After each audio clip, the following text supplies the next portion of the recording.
choice lies between military conscription and corporal punishment.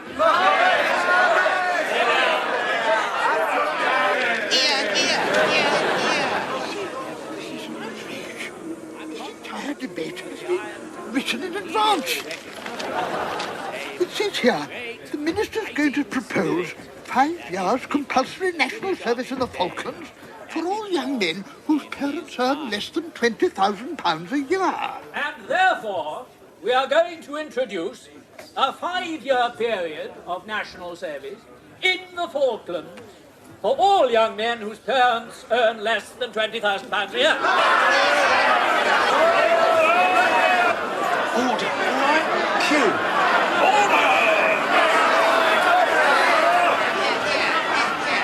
Honourable members, don't you realise what's happening? We're turning Parliament into a music hall. We must... Too bald. The light's bouncing off your forehead. There we are. That's better, isn't it? Dare you? Leave it alone. It's not dry yet. I shall report this to the Committee of Privileges. Do you want to be in this show or not, love? Love? Because we can always have a by-election and recast. Out of the way, extras! Rainy play. Three-ring circus. Piers, you staging a military coup? I don't mind. Just give me 5 minutes to phone my stockbroker. Yeah, I've come straight from my weekend manoeuvres. Well, so have I. But I wash my face afterwards. No. My territorial army manoeuvres. We were practicing blowing people up. It was jolly exciting. And then I got lost. I have a dream. More later.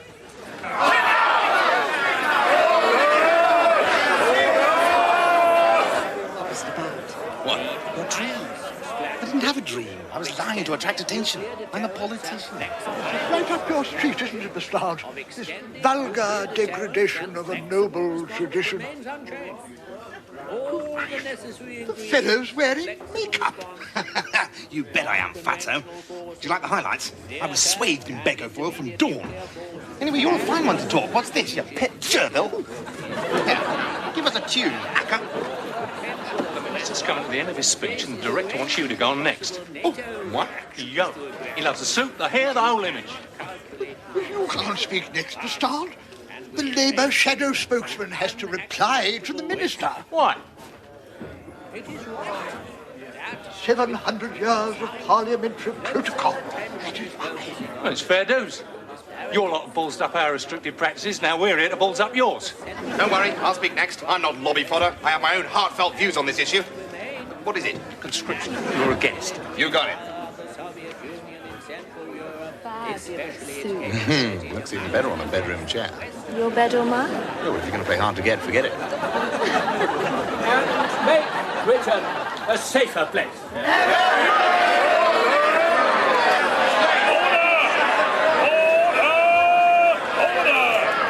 Bastard, get on up! Thank you, Mr. Speaker.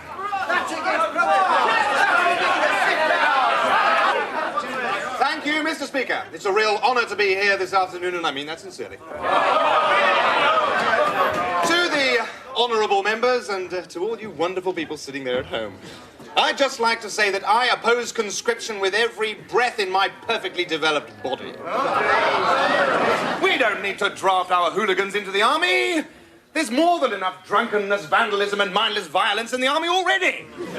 And conscription would take hundreds of thousands of young consumers out of the economy. Young people who are queuing up to buy the latest sound sensation. Yes, the Ajuki personal compact disc jonkers.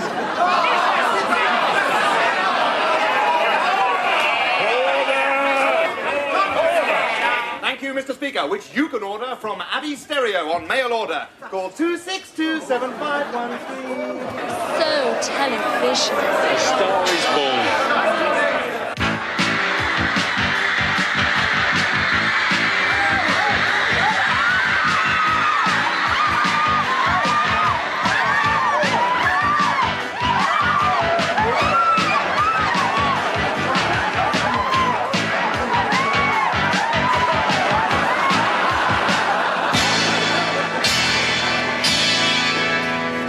charismatic politician since Norman Fowler.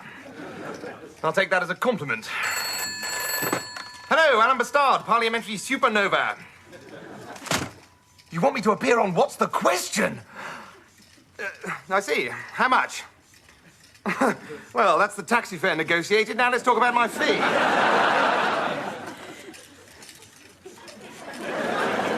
Well, what does Nicholas Parsons get? Does he really? My wife has to pay me that much just to sleep with me. And then, of course, the sex comes extra. Well, try adding a couple of noughts to the end of it. No, I can't hold on. Steven Spielberg's been waiting in the foyer for 3 weeks. Sarah, darling, ghastly to see you. Have you come here to join my fan club? No, I'd rather drink arsenic. Really? Nip down the chemist, was he, Piers? Come to deliver your fan mail. Those cheap envelopes with their second-class stamps are beginning to clutter up the front hall. Oh, and you owe me £500. What? Well, I'll have to buy a new overnight bag to bring them here. What's that? Oh. It's an inflatable Alan. $49.99, including postage and packing. See, they've made it to scale. They come from Scandinavia, where it happens to be very cold. Who on earth's going to buy this obscenity? Ah, there's so many women and so little time. I think the pump's broken, Alan. Well, you've got a mouth, haven't you? Use that. Unless, of course, Sarah would like to do the honours. No, I'd rather go down on the Titanic.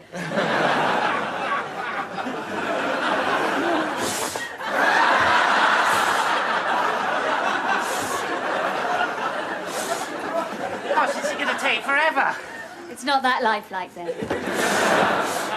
I think you should know, Bastard, I'm reporting you. Good grief. Fletcher-Dervish, stop that at once.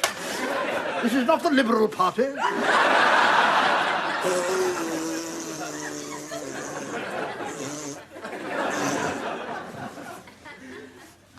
Well, if that's going to be the level of debate in this office, I think I may accept that peerage. No, Sir Stephen, you don't understand.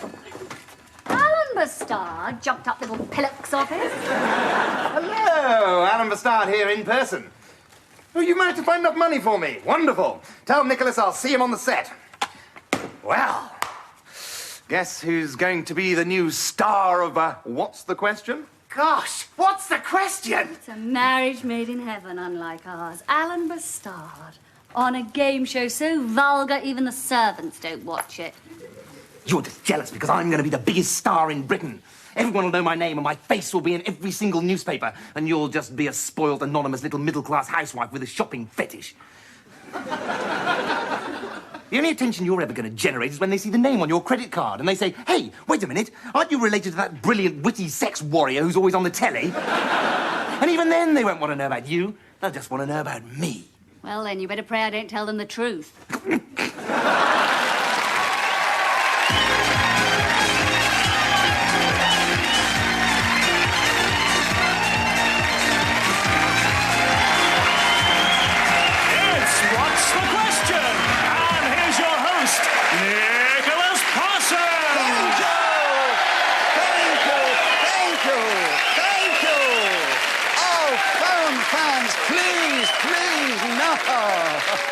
Oh, I deserve it. Thank you. And we are just dialing now to get hung up on... the question! Yes, thank you. And right now it is time to meet our two teams who are playing the game tonight. And on my right, we welcome back our regular parliamentary pin-up, Alan, enormous majority Bastard.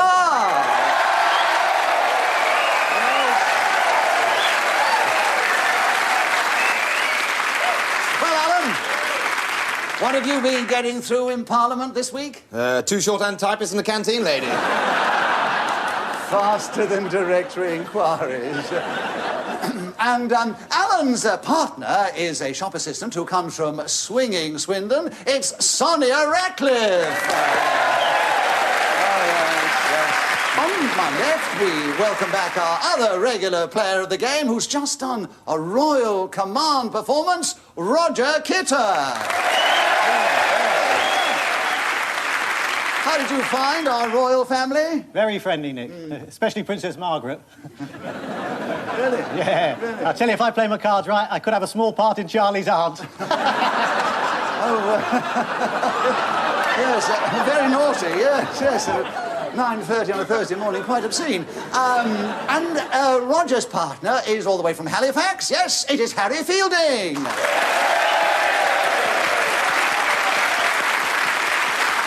And Harry describes himself as long-term unemployed. Meaning lazy, ignorant northerner. Oh, that's the kind of wicked wit we've come to expect from you, bastard. Anyone ever told you you're a creep, Nick? Yes, everyone. And now it's time to ring someone's bell and say, what's the question? Yes, so if our two teams are ready, are your fingers poised? Put them on the buttons now. 0783, a Sunderland number. But right now, it's time to welcome our gorgeous hostess, Jenny.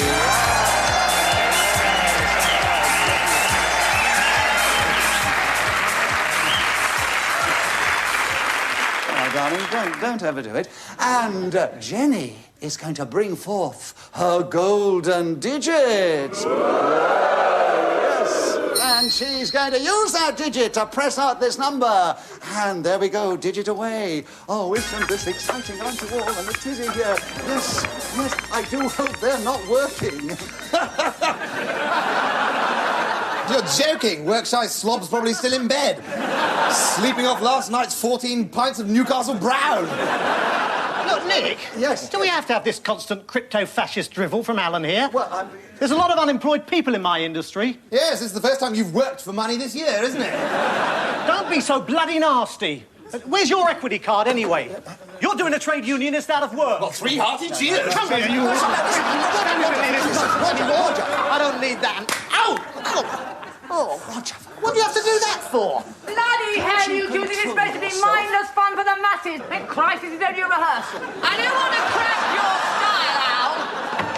It's only a 3-minute break. It's all right, I've finished.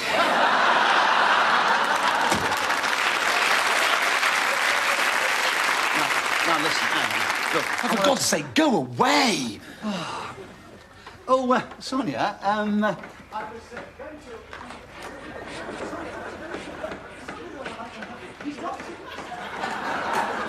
Jenny, it's golden digit time.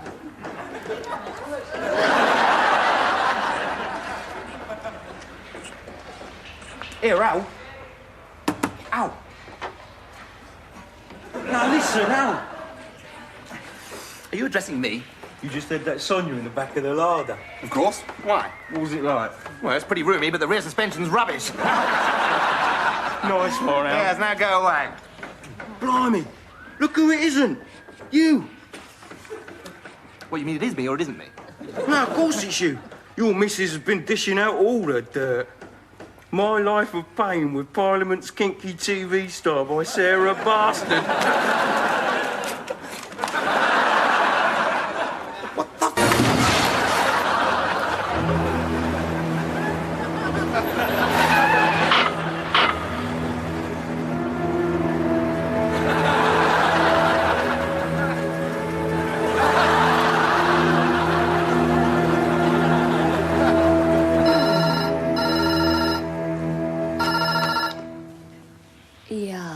Yeah. Oh, yeah. Sarah? How's the game show going? Well, never mind the show. What the hell do you think you're playing at? What do you mean at this precise moment, darling? An inch to the left, Hugo. You got it. Everywhere I look, I see posters advertising your sleazy memoirs. Really? Oh, that's fantastic. Fantastic! You selfish bitch, it's an unmitigated disaster!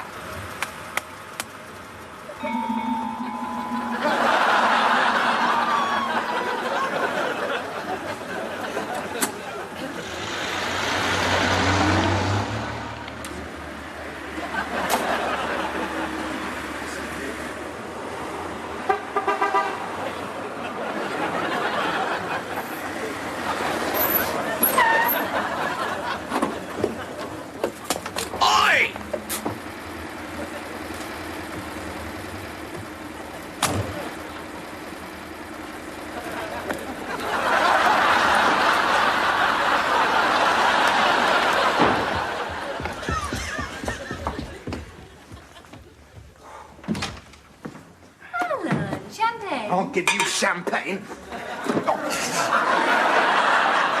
Don't waste good champagne. We've got guests. This is Clive, my agent, and Clive's friend Hugo, my ghostwriter. Yeah, real pleasure to meet you, Slim.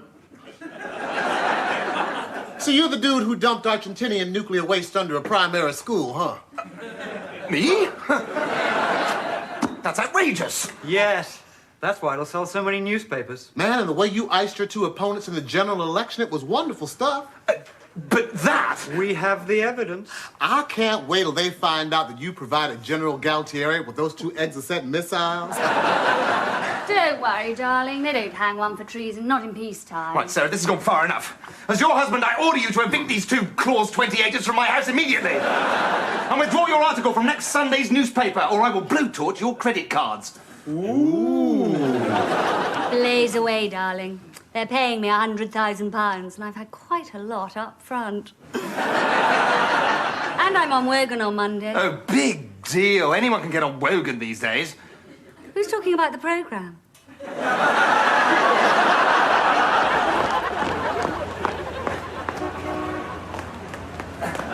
Excuse me, sir.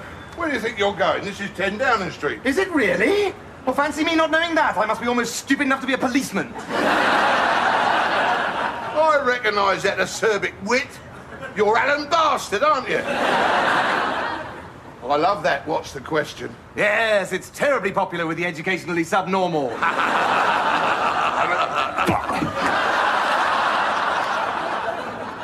Go on.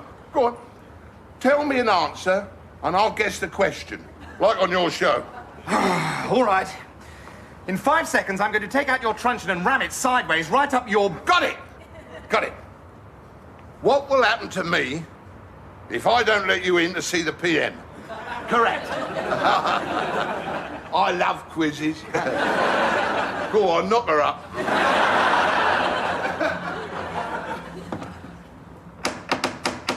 Cecil! I thought I told her to use the back entrance.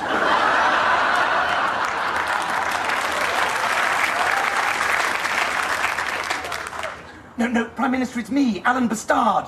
A lowly but loyal backbencher on a mission of national security. You're late. I've been expecting you.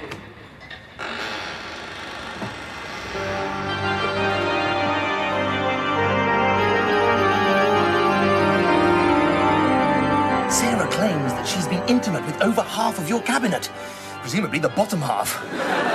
And they've told her everything.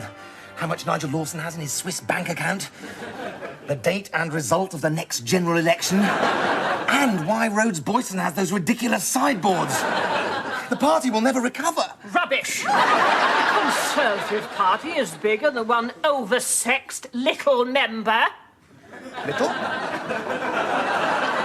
Since I've been leader, we've survived sanction busters, pederasts, slum landlords and bigamists. And that's just in the cabinet. But I still win, and I keep on winning. So, tell me, why should I stop Robert Maxwell publishing? But I'll be ruined. But that's why I instructed your wife to write her autobiography. What? Did you really think that I would let you get away with turning the Commons into some sort of tawdry advertising medium? And upstaging me. I was just trying to be true to the spirit of Thatcherism. All you care about is number one. I thought that's what Thatcherism was all about. Of course it is, of course it is. We can't let the common herd know that.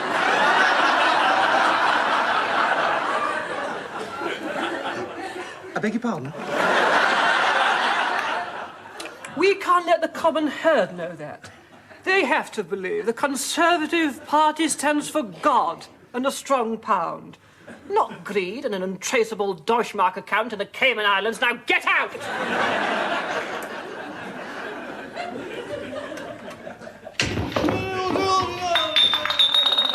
Oh, for God's sakes, Dennis, do go back to bed.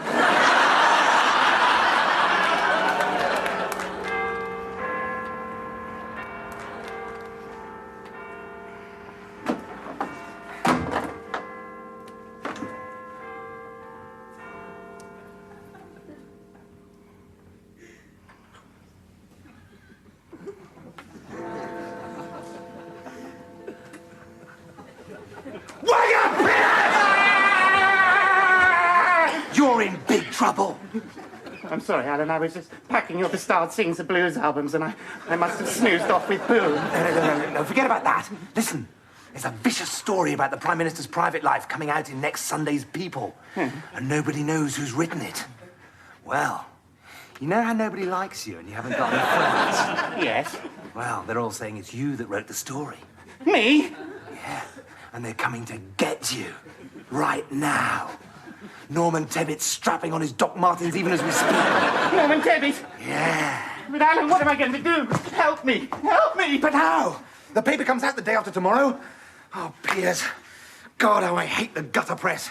With their horrid, lurid pin-ups and their ghastly common adverts for the Co-op and Pontins and... I hate the way they blow up innocent stories. Blow them up out of all proportion. And, blow up innocent lives. Alan, I got it. Great. I'll get up early on Sunday morning and buy all the copies of the People before anyone can read them. Well, that's brilliant. Yes, I suppose you've got enough money, have you, to buy 2 million copies of the Sunday People at 35 pence a shot? No, but I will have. I'll win the bingo. Yes, you will, won't you? And you'll have plenty of time to fill in all the little coupons while you're lying in hospital with your fingers not working properly. It's Norman. He's coming to get... Piers! Piers, stop that! No. Piers, I thought you were a brave, resourceful Territorial Army explosives expert. Only on the weekends. Piers, the weekend starts here.